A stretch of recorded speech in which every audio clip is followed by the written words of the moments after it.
Welcome to the latest episode of The Independent. I'm Pete Sampson, joined as always by my co-host Matt Fortuna. And Matt, I don't know, it's like I feel like the offseason never really started for Notre Dame, the way things have been moving around with personnel decisions. I can't remember, did we podcast since, certainly not since Chad Bowden's introduction at USC, but I don't know if we podcasted since his departure. We did, because that job's still been open for more than 2 weeks. But that's true. Good point. We've had a podcast since then. Also, as we record this on Monday, we're about 24 hours removed from Jaywan Cider making the move from Penn State to Notre Dame. I'm curious to see if he feels confident working for a 39-year-old head coach who won't play in a conference championship game, but apparently that wasn't an obstacle to pull Penn State's running backs coach a couple states east. So where do you want to start? You want to talk GM stuff? You want to talk running backs coach stuff? What else? I thought this was the post Super Bowl edition when we talk about can Riley Leonard do what Jalen Hurts did. Yeah. Eagles Chiefs. Drew Tranquil. Which I was thankful that was a blowout only because it got my kid in bed early. Didn't have to stay up to watch the Grizzly end for Patrick Mahomes. Or Taylor Swift. We'll start with Cider because that's the most pressing, relevant topic. Great get. I think you tweeted it best. They lost a good running backs coach. They got a good running backs coach. You look at the situation that he's walking away from, two 1,000-yard backs who both opted in for their senior years, and Penn State's number one or number two in every preseason, way too early preseason ranking. So a good situation there. And I think James Franklin's second longest tenured assistant coach. He's been there since 2018, well-respected guy, had a lot of, fancy assistant coach titles, co-offense coordinator, et cetera, attached to his name, which speaks to his value there. But Notre Dame, I'm told, paid him $1 million a year. So that will usually do it for running backs coach. Yes. For most at any position, especially running backs coach, and money talks. So nice to see Notre Dame paying up in that regard.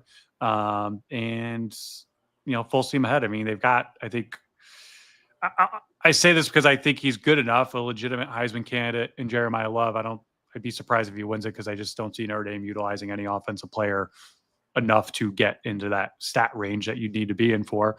But obviously a great situation that he's walking into with what should be a really powerful offensive line as well. It is. Yeah.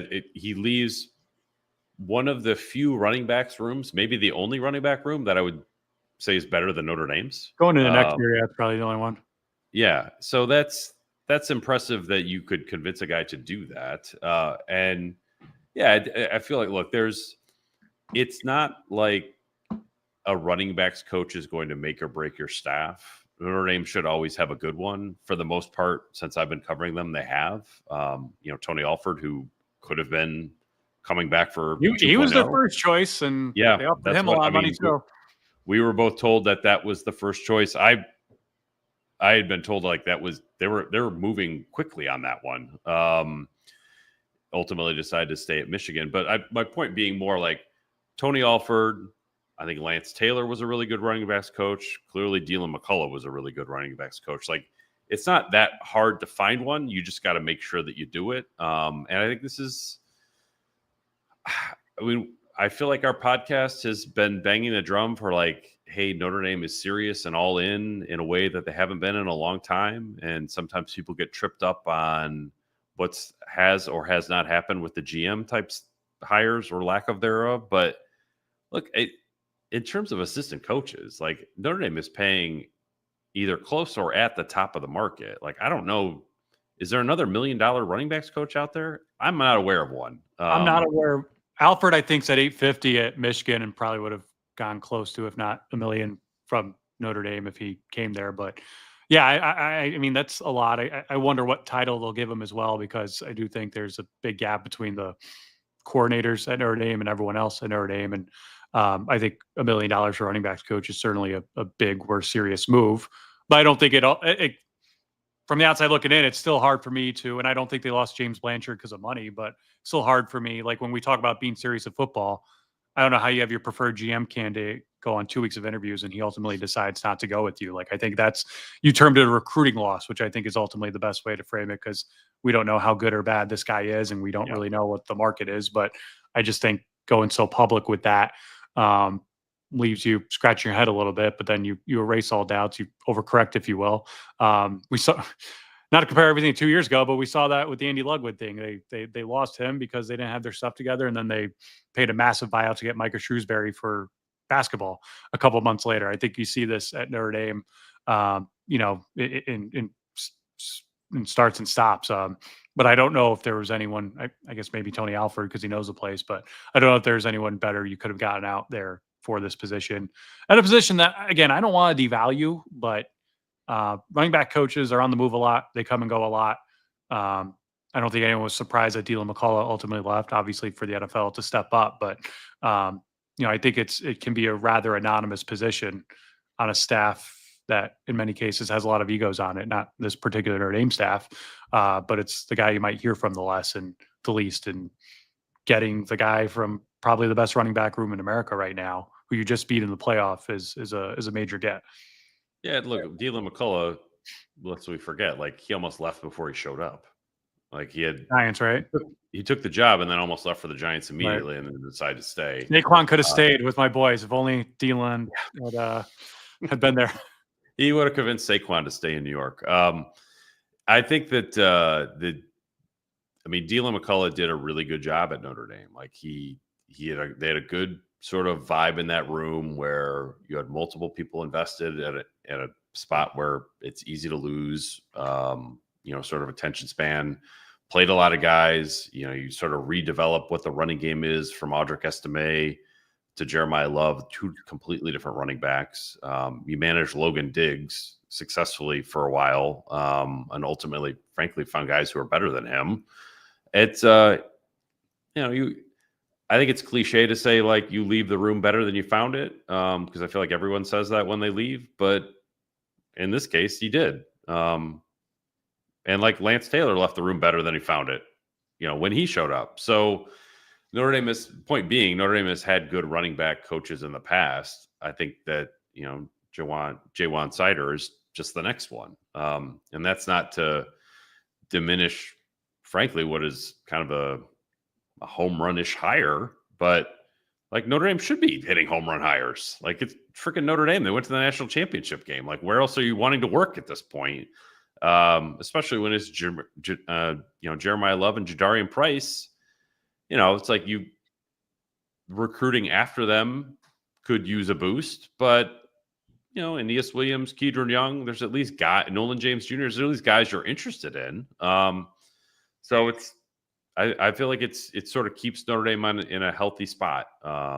It's a really good offensive staff. It's a really good defensive staff, and the head coach has gotten better every year he's been here. So it's I feel like it just sort of keeps you at a steady state if you're Notre Dame's coaching staff, and it's a really high level where they are right now.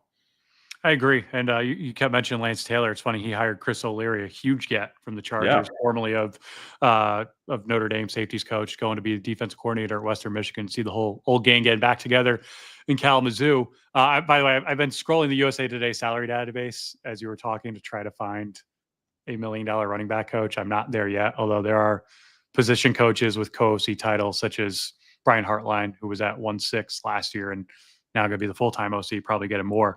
I will get back to you when I do find an actual running back coach on here, although I think we're going to be going for quite a while with that one. Where do you think things stand on the GM search? Because, again, it's been more than 2 weeks. There's really only been one serious name out there who they talked to in person twice, both in Mobile at the Senior Bowl and on campus at Notre Dame. And that's James Blanchard, who, according to our former colleague Max Olson, opted to stay for a 3-year salary totaling $1.575 million. Great money, not like break the bank money. I believe the deal Notre Dame put in front of him was for more than that. There were just some other things they couldn't get past. Again, it's the personnel world is different. It's changing a lot. I think you've got a lot of guys who've done this job in less fancy titles who are making peanuts compared to the salaries that are going out there right now. And it's hard to differentiate between what you need as far as recruiting versus a, pro style salary cap manager, especially in the era of revenue sharing. But what are you hearing on what could be next at that position for Notre Dame? So I've heard that they will make 2 hires, both external. Freeman wanted to look outside the program to sort of replace Chad Bowden and sort of rethink where things go at those spots. Like my hunch is that I don't know if he will ultimately hire from the NFL or just look hard at it, because like Notre Dame's own recruiting department would tell you, like, this is a lot more of a NFL style program than maybe some other places are, just in terms of like how business like it needs to be. The scouting elements that are involved in there. The external hire is interesting, or hires, and I don't know who they are, but it's interesting to me because, I mean, we've both talked about this before. Like, there is a value of institutional knowledge here that is really important. And if you go external, Rex Hogan is a name that was floated to me before. I think you've probably heard the same. Like, he if that's the NFL person, great, because he's actually been at Notre Dame before, long time ago, but he's been here. I think that the institutional knowledge is critical. Maybe less so now, just because you've got a head coach with institutional knowledge that he didn't have the first time around when he was, bringing Chad over from Cincinnati. You've got an offense coordinator, a lot of institutional knowledge, and you've got still people in the recruiting staff with institutional knowledge. So I believe it will be 2 external hires. They looked hard at the NFL, because I think they sort of see Notre Dame a little bit more in NFL terms than just, an everyday college program. But I don't know where they'll go. But I was sort of given a heads up that they're pretty far along with, Marcus knows what he wants to do. It's kind of the best way to put it. But I found took a while, and they don't list them by position, so I might be missing some. But Frank Wilson, LSU running backs coach, making $1 million flat a year this past year. A couple of O-line coaches. What's that? If there's a staffing model to follow, it's Brian Kelly. So the couple O-line coaches making $1 million as well. But again, O-line coaches, again, I don't want to say one's more valuable than the other, but those are the guys who come in who are in shorter supply than running back coaches are. We do have a few questions here we can get to a little bit. I want to let some more pile up. It's been a minute since we've gone live with all you guys. I think probably since one of the post game delirious middle of the night championship playoff run. What did you think of the way aside from the probably too public courtship of Blanchard, like how did you sort of see that? Because the way I understood Blanchard, the way he operated at Texas Tech, felt like maybe that wouldn't actually jive with Notre Dame. I guess I was surprised that was viewed as like a great fit. Yeah, I was, again, personal world is a different world. It's a new world. Yeah. There are people who cover that world, frankly, a lot better than me and you do, and know these guys a lot better than me and you do. So I'm lying to you if I say I know a lot about James Blanchard, the person, or the personnel man, although, I did a lot of homework on him the last 3 weeks. Heard nothing but good things about him. Seems like he's Texas through and through. So I always wondered about the fit from that regard. It sounds like him and Marcus Freeman did really hit it off. And again, I don't think you're spending 2 weeks talking to this guy, if you're not serious about him. I figured it was money because Notre Dame has not shown an appetite to go into the kind of dollar figures with off-field people as they have with on-field position coaches and coordinators. But when you see what he ended up making at Texas Tech, which again was not, peanuts, I don't think it came down to money. I think fit was an issue. And I think that, the evergreen kind of approach in the college football hiring business is, if you got to go back and forth, if you got to argue for every little thing in your negotiation or your just, interview, it's probably a good preview of how things are going to be for you when you're in that job full time. And we're talking about a guy with 5 kids in a completely different part of the country who was the first hire of Joey McGuire, who's, for what that job entails, has done a phenomenal job down at Texas Tech. I think it would have taken something very significant for him to leave that situation. And again, from the outside looking in, I think it's a little disappointing that you spent 2 weeks with this guy and you couldn't make it work, because ultimately, whoever the next guy is, if he's great, we'll forget about how this process unfolded. But we're not talking about Andy Ludwig a lot anymore. We're not, but that's because of Mike Denbrock, not because of Jared Parker, who they ultimately hired then. There's going to be a stigma attached to this person that wasn't their first choice. And again, I know that happens a lot. Ja'Juan Seider was not the first choice running backs coach either. But I think because things were so public, because they dragged on for so long, and because they lost Chad Bowden, again, I think there were personality clashes, to put it lightly, that ultimately made that a lot easier to stomach than what would meet the eye. I think perception wise, it's a recruiting loss, as you put it. Like, it's not the end of the world. I don't think Notre Dame fans, don't think myself, knew a whole lot about who this guy was 2 weeks ago. But to have it stretch that long and not have anything come of it is a little disappointing. And it's like, from my understanding, it's like Notre Dame is not going to rush wherever they go next. Although it's my understanding they have a pretty good idea of where they're going to go next. It's not like a strength coach that you need to have in place for the offseason. It's not like a position coach you need to have to install your offense or your defense or special teams or whatever. It's a position that you could fill at any moment and be fine. Like, it's not like Notre Dame is not recruiting people all of a sudden because they don't have a GM. You would like to get it filled sooner than later, but you've got your portal guys in place. It's not like you have to go out and figure out the NIL dollars for Malachi Fields or Devonta Smith. Hey, USC went a whole season without a GM. Yeah. Look how well it worked out there. And I think, like, one of the things, and this is unlike any other position out there, like, there's not a best practices of the way to work as a GM. Like, there's just not a nobody knows the best way to do it. The title means different. Running backs coach everywhere is going to coach the running backs. That's clear. GM could be anything. Same thing. Right. It's a new world. Yeah. And there'll probably be a new fancy title for it next year, and we'll be calling it something else. But it's. I mean, look, if they hired a GM and basically gave him the responsibility that USC is giving Chad Bowden, I would be like, Notre Dame is in deep trouble. Like, that's not what you want the GM to do. You don't want the GM to be like sort of oversight of the head coach. Well, that's like Ron Pallas now for them. Yeah, that's not what the position is supposed to be. So, and again, it's like, if this was Marcus Freeman's first year, I would feel a lot differently than him going into his fourth year. Sure. And I think that was one of the big differences with the Ludwig situation, is like, guys, like, get the head coaches back here. Whereas now, I mean, the head coach has stuff together in a way that he couldn't possibly have 2 years ago because he was still learning everything. And so that's like, I do get the sense the temperature with fans is different that way, because you've got the right head coach in place.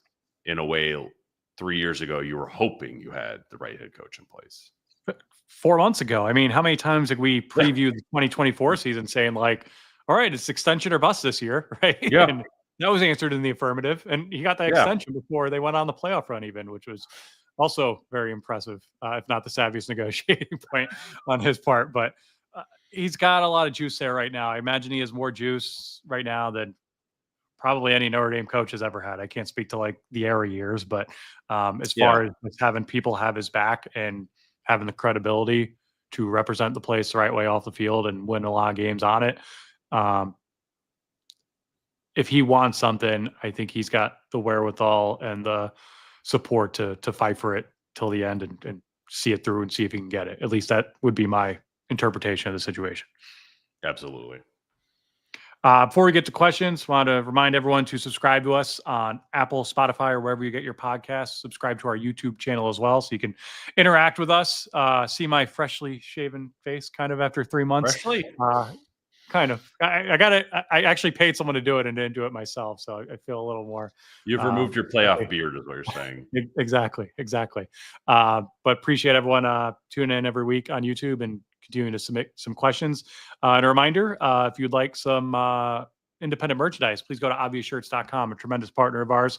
It's come up with great t-shirts, quarter zips, hoodies, all sorts of favorite slogans and sayings about the podcast and some of your favorite Notre Dame coaches and players. Go to obviousshirts.com. By the way, not to go on a quick tangent, but St. John's played Marquette last week, and I think on multiple occasions, Shaka Smart referred to the incredible violence that St. John's defended with throughout that game. And I kept thinking of the t-shirt that never was with Marcus Freeman and Obvious Shirts with the word violence. But please go to obviousshirts.com and get some independent merchandise.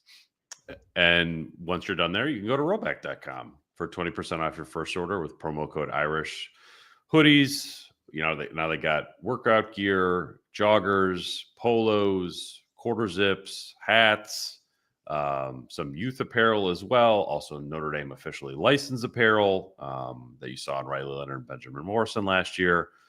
Great quality merch, basically my off-season and sometimes in-season uniform for podcasting and doing interviews with Notre Dame football players and coaches. So go to roback.com, promo code Irish for 20% off your first order. Let's go to questions. Josh scores. We apologize. If you jump into the QB battle discussion, why isn't Kenny getting any love? I understand the hype around CJ. We have seen what PB and peanut butter and jelly can do, but do you think Minchie has a chance to win the job? Why he isn't getting hype or discussion? I think you answered the question there. One guy has played a lot. The other guy was a much higher recruit. As far as what he can do and what we've heard about him, I haven't heard a whole lot. Again, I was surprised the room stayed intact after last spring's game just because of the math that we were all able to put together there. And it's only more crowded now with the early enrollees there on campus. But I haven't heard anything too distinctive one way or the other about the future of Kenny Minchie. No, I haven't. I haven't, which I think for Minchie is not ideal because when you talk to people around Notre Dame about the quarterback situation, it's Angeli or it's Carr. Minchie doesn't get brought up. So I just think that the other two are better. Sometimes, like I think a lot of times we, as Josh is sort of trying to get to here, it's like, why this, why that? Sometimes that's just the third best player in a group of three. What Angeli does better than Minchie, he's more experienced. What Carr does better than Minchie, he's more talented. So ultimately it's just the coaches think the other two guys are better. If Minchie changes hearts and minds in spring practice, great. I think spring practice starts March 18th. So he'll have a shot at it, but he would have to sort of change how the coaches view him, I think, to get a real shot at the job, because it's Angeli and Carr, or it's Carr and Angeli, but anyone you talk to has Minchie at the 3 spot. March 18th. I think you broke some news there. They did announce that the Blue Gold Spring Game will be April 12th at Notre Dame Stadium. So we have that to look forward to as well. Corey Norman, the next question. What can the spring realistically prove about wide receiver and tight end depth? Tight end one's the one that's interesting to me because I don't think Ty Washington is enrolled yet. He is not. And you've got 3 guys who haven't always been in the best of health and who aren't as completely proven. Eli Raridan. Flanagan's out for a long time with you tear your Achilles against, was it Indiana? No, it's early against Georgia. You're not spring. You're hoping to get ready for fall at that point. So, if you're down to Eli Raridan, Albin Larson, Jack Larson, that is not your ideal situation there at that position. So it may be kind of an off-brand year at tight end for Notre Dame. We're used to just like it's this NFL factory line of tight ends. It'll be a tough one. I think Cooper Flanagan is probably the best of that group. We talked to people who've coached him; they feel that way, but they like Eli Raridan too. But like you said, they've both been banged up. Cooper Flanagan missed time during the season with an ankle foot injury, and now you've got the Achilles. So it's tight end is not a world-beating position all of a sudden for Notre Dame, which is a weird thing to say.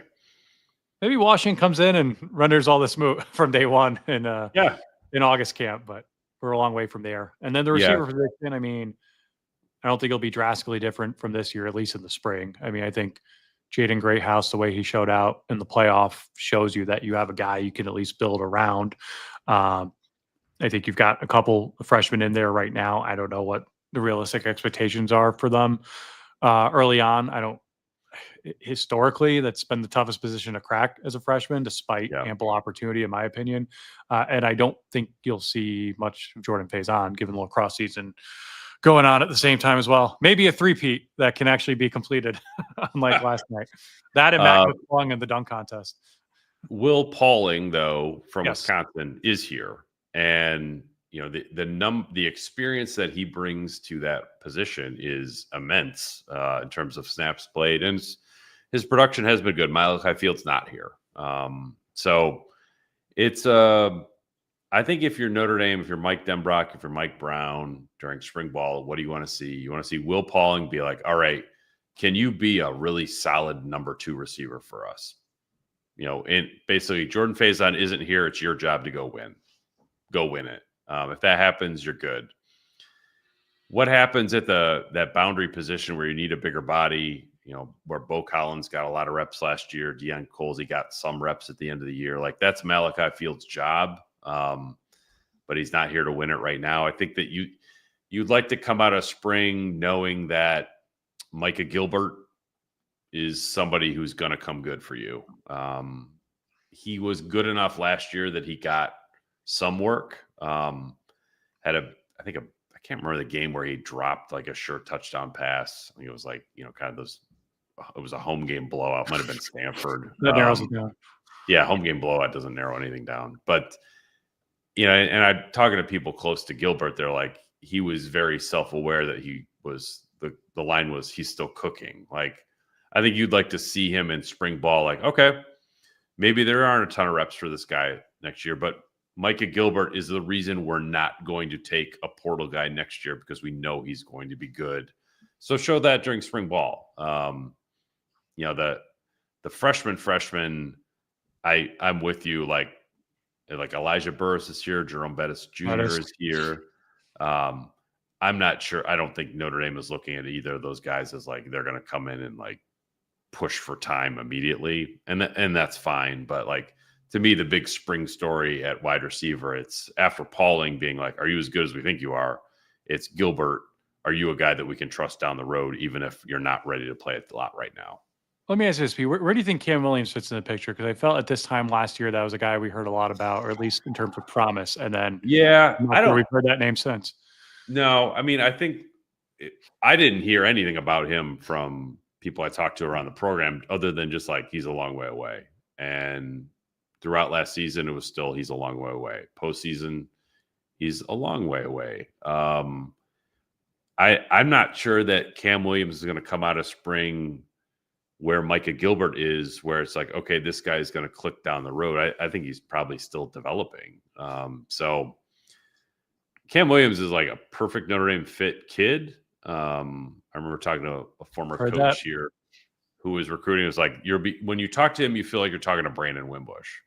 And I think I went to his high school twice to spend some time with him. And like, yeah, you do. It's like, this is exactly the kind of kid that you need at Notre Dame all the time. But he might be a couple years away from developing. And like, I think you got to be honest with yourself. Like, not every top 100 player clicks. Who knows if Cam Williams will be one of those guys? But they need Micah Gilbert to make a move. I'm more like just curious on Cam Williams, if that makes sense. By the way, I made a joking reference earlier this episode to the gang back together in Western Michigan. Since I've said that, and I did not know this was happening, Pete Thamel tweets that Western has just hired Nick Coleman as their corners coach and Greer Martini as their linebackers coach. So the gang really is getting back together in Kalamazoo with Chris O'Leary and Lance Taylor. I mean, they could come drive back and forth every week and go over game plans. No MAC opponents this year, but I mean, sure, there's some crossover. I think we can see where this is going. Future defensive line coach Myron Tagovailoa-Amosa. He's staying at LSU. He's the only one, it sounds like, after Bob Diaco left, but he's staying. But that would be something I think would be very, very cool. Two questions are very similar, so I'll put them together. Liquid Gold ND. What happens in recruiting for running back? And our friend John Scallon says, is there any worry of Love going anywhere else? Not the best recruiting cycle for running back this year with just Nolan James, but you look at the depth of that room right now, I would not be concerned. There's just, with Jabran Payne coming back even, it's like, how do you find enough carries for everybody, right? With the way Williams showed out last year. I'm not worried about Love going anywhere else. He's a really good player, and a lot of people I'm sure have tried to get him. In fact, I know one Blue Blood did during the playoff last year, but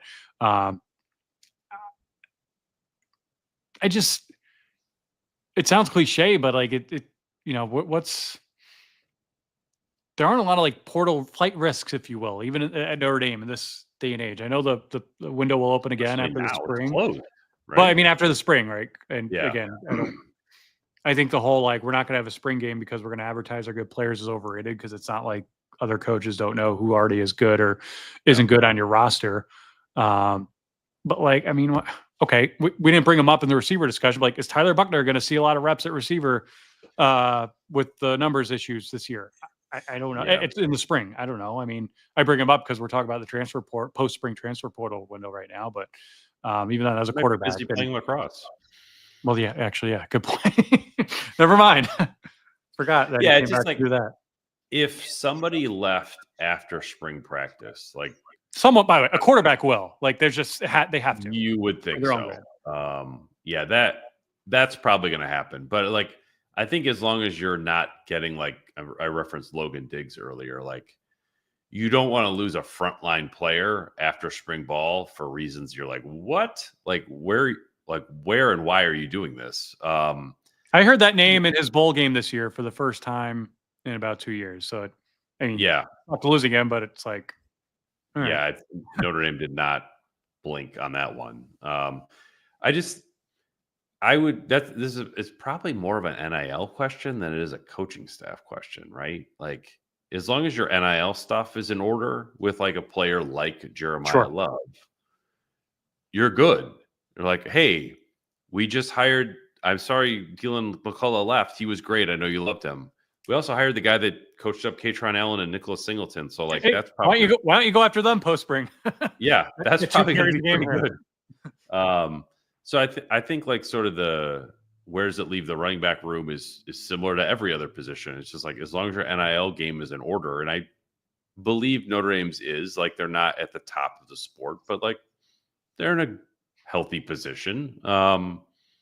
They should be okay, and I would be stunned if they got in a position with like I think who would be like Jeremiah Love or Leonard Moore, or I don't know, maybe like even like Boubacar Traore, where somebody came in and threw a bag at one of those players that they were like, I'll take it, without Notre Dame being like, whoa. Like, we'll take care of this. This isn't Nick Saban retiring and Caleb Downs leaving, or whatever the heck was happening at Ole Miss last year with Quinshon Judkins leaving for Ohio State. Like, Notre Dame is much more stable and professionally run than to allow something like that to happen, the way I see it. I'm guessing Ohio State had something to do, and the Ohio State boosters had something to do with that happening. Actually, I listened to Chip Kelly on with your colleagues, Bruce and Stu last week. It was a good listen, I thought. The way he talked about like how they ran the fewest plays in school history to prepare for a playoff run, I thought was very interesting. I admire the man. He called his own shot. $6 million a year as a UCLA coach. Probably going to get fired. He quits for a year. Quits, goes to Ohio State for a year, wins a national title, and now he's back making $6 million a year as an NFL offensive coordinator. That is great work and great forward thinking if you can get it. Cold as Brian, is there a complaint hotline I can call for not getting on the live show you did before the Georgia game? LOL.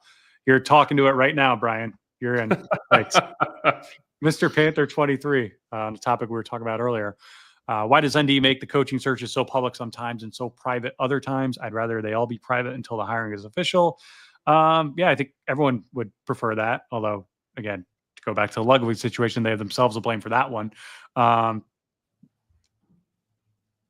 You're around some of the egos of this business, Pete, and you wonder, like, sometimes how some of these operations, and I'm not talking about Notre Dame specifically here, but like, you wonder how they can even get 85 people. It's almost like daycare. I admire my kids' daycare teachers because my kids don't listen to me on anything. And then they send pictures of like 10 of them sitting in a circle, disciplined. Like, I wonder sometimes how some of these operations can get their full staffs and 85 scholarship players on the field on one Saturday or one day of the week of the year, because there's so many egos and outside factors and forces pulling at everyone in every direction. I mean, so yeah, I feel like we joked about that, when Brian Kelly was the head coach. Like, sometimes we were amazed that Notre Dame ever won a game. Oh yeah, there's so many independent contractors on that. They were just like winning every week, like it was nothing, and you're just like, God, this just feels like I don't want to say like House of Cards, but like at any point it just felt like, oh my gosh, how did like, how do they keep the ship from taking on water? And I really think, and I hate to put like someone's personal tragedy in this context, but I really think it only really came home to roost these past couple of weeks with Greg Brooks going public about Brian Kelly's treatment or lack thereof. But I can't say I was surprised to hear everything I heard in that Good Morning America interview a couple weeks ago. But to go back to the point at hand, Mr. Panthers 23. Yeah, I mean, I think it's, how buttoned up are you in what you do? How well do you treat people? I think when you're not treated well, you're more likely to go cry to the media about it and air dirty laundry in that regard. And you got to look at the situations people are coming from too, and understand whether they're just trying to get a raise or if they're just trying to, or if they're serious about the job. I mean, we could write probably books about the coaching searches or the hires that never were at any school any of us cover, because it can get pretty crazy in that regard. But I think, all things being equal, they would love everything to be private in that regard. I haven't heard this one, but I'll put it in here. Andrew Gilmore, can you guys comment on Mickens being the lead candidate for cornerback coach at Texas?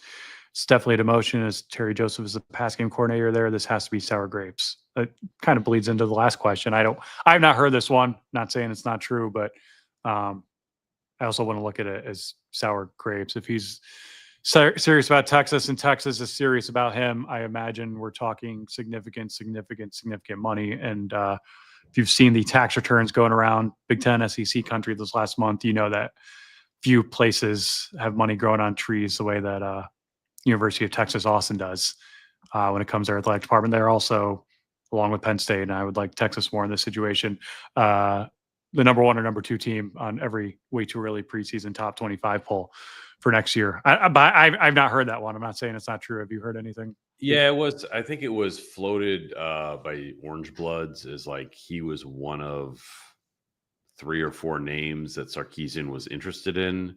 Dwayne Aquina was another one who's been at Texas before, so might be an easier hire there. But I mean, in the same way that with Jaywan Cider coming to Notre Dame from Penn State, like that can cut the other way too. Like when Marcus Freeman decided to go with Chris Ash as defensive coordinator, not Mike Mickens, like you're kind of opened up for this in the same way that when James Franklin, I don't think he ever considered Cider for the OC position when he hired Kotelnicki or any of the previous OCs before him that didn't work out. Like you open yourself up for that. USC made a huge run at Mike Mickens, I think a year ago. He opted to stay. I think that there's stuff like this happens probably 10 times more than you actually know about or we know about, which goes back to the like keeping stuff private. It's probably better for the coaches if they do, but the media, we're like trying to find stuff out. So we're just doing our jobs. But yeah, it makes it, I would be surprised, but it is Texas. And like they're also they're at the same head table with Notre Dame and Penn State and Ohio State. Andrew Gilmore adds, it's per Football Scoop. Crying Belly adds, let's be real, Freeman bleeps Mickens over. No, he didn't. I mean, all right, let's say he did. Do you see a line of people saying we got to hire this guy as our DC just now? No, it's Texas for a position coach job. Like right. The guy's never called a play before. I'm not saying he won't be great at that job one day eventually, but I think it's a huge leap of faith to say like, well, there goes the next big thing at defensive coordinator. Andrew added some context to our other discussion. Also, the agents want a public to drive up the price. Yes. True. Andrew Gilmore. Also, sometimes you want a public. The Tennessee AD made a huge mistake keeping Shiano's hiring private. He got fired for it.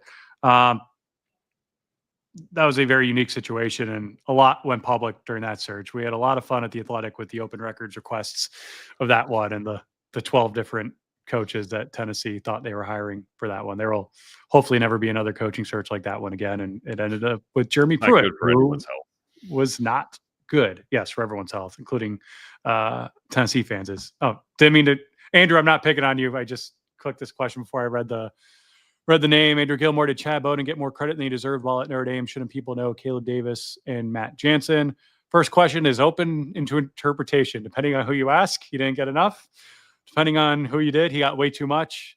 I'm with you. More people should know about Caleb Davis and Matt Jansen. Pete wrote a great story on Jansen, I think last offseason, about just the workload that goes into that job. But I will say, like, the GM job in these modern times is more of a front of the, or I shouldn't say it's more of, but it's definitely a front of the house job title. And therefore you will always hear more about the GM himself than you will the people behind the scenes as well. Although, like, I understand, I agree with what you're saying. It's a front of the house title, but a back of the house job.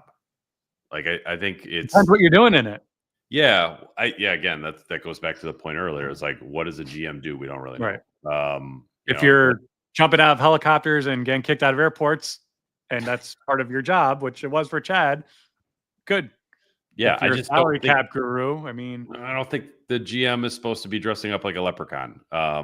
Like, that's just I don't think that's what, when we look back at what the GM job became, best practices will not include costumes. It will be NIL management. Making sure those contracts are buttoned up, they're working in your favor, the way the salaries are allotted. Letting people walk when it doesn't make sense to keep them. So I don't really know about that. But to Andrew's point, should more people know about Caleb Davis and Matt Jansen? Yes. Jansen was a really interesting guy to sit down and talk to last summer. I would like to actually watch film with him at some point. Like, it probably will be instructional for me about how little I actually know about football, which happens when you watch film with coaches. But with a scout, it would be different to do. Like, Caleb Davis was sort of Chad Bowden's number 2. I think it's my understanding he moves up to sort of like player. Well, he left for a couple minutes to go with Jared Parker and came right back too. Yes, right. Yeah, he was there for a couple months, basically as their sort of GM type, as their Chad Bowden, and then came right back when there was a job open. I think it was when Dre Brown left. But yeah, I think he moves up in the ladder at Notre Dame. I think is an important part of, like, when we talk about institutional knowledge, Caleb Davis has a bunch of it now. Like, that's a real commodity if you're Notre Dame. So that's why it's not like Bowden took the entire personnel department with him and they're rebooting the whole thing. He took some people, but it's not, I don't think it's a rebuild job in that office. Corey Flynn, Matt, is it Obvious Shirts or Augie Shirts or something else? Can't make out the exact name of the company when you say it. He also adds maybe spell it. I'm not going to spell it because I'll sound like an absolute jerk if I'm spelling out the word obvious to someone, but it is obvious. So obviousshirts.com. Do you want me to spell it out in a nicer way, Matt? It's another opportunity. OBVIOUS shirts. Pete was the one who was the jerk there, not me. But go to obviousshirts.com. And thank you for your support of the pod. Time for one more. John Marchetti. Hey guys, appreciate your podcast. What would you expect the playoff run to do to recruiting, and how would you determine or grade its impact later this year as the next class gets built out? You're a better version of this world than I am. I haven't seen the returns from it that I thought we might, at least early. Although, again, I think you see most of the heavy lifting happen during the spring when it comes to building out future classes. I do think it helped them. We talked earlier about coaching searches and being quiet. I think when you looked at this incoming portal class, all these guys were like done. Like, there wasn't a whole dragged out re-recruitment process of Malachi Fields, of Will Pauling, of Ty Washington. It was, they're just tweeting that they're going to Notre Dame, and that's that. So I don't know how things will be different at the high school level in that regard, but I do think it was more buttoned up operation during the season. As it probably had to be, because their mind and attention was occupied elsewhere on the field. But even with the 2013 class, I mean, they make the run in 2012. Most of that, for a while, number 1 ranked class in 2013 was built in the season leading up to that. Class didn't hold up so well. There were a lot of transfers. But I've not seen the on-field, off-field bump that maybe would seem obvious to people. That just doesn't always work out that way. I thought there would be more of one in a recruiting point of view from last cycle. Maybe that will show up this cycle. I don't know. Recruiting is so different, but like that, you're right. Most of that class was assembled before the 2012 season started, but at the end they picked up Greg Bryant, Max Redfield, which I realize neither of those guys worked out, but those were guys who came to Notre Dame because Notre Dame was winning. They made football decisions. So maybe that will show up more, but I think to your point, they probably got that bump in the portal last cycle with Malachi Fields and Devontae Smith, where it's like, hey, do you want to come here and compete for a national championship? We're not just talking about it, we're actually doing it. That makes that pitch a hell of a lot stronger if you're coming in as just a one-year guy who is, again, can make a football decision first. I'm with you. And on that, we will sign off. Thank you all for joining us during your Monday lunch, post-Super Bowl hangover lunch hour. We'll be back soon enough whenever a GM is hired, and I'm sure there will be other comings and goings throughout South Bend that we can talk about. We're also going to get a great guest lineup here throughout the offseason as well. But unless you have anything to add, Pete, he's Pete. I'm Matt. Thanks as always for joining us on another live edition of The Independent.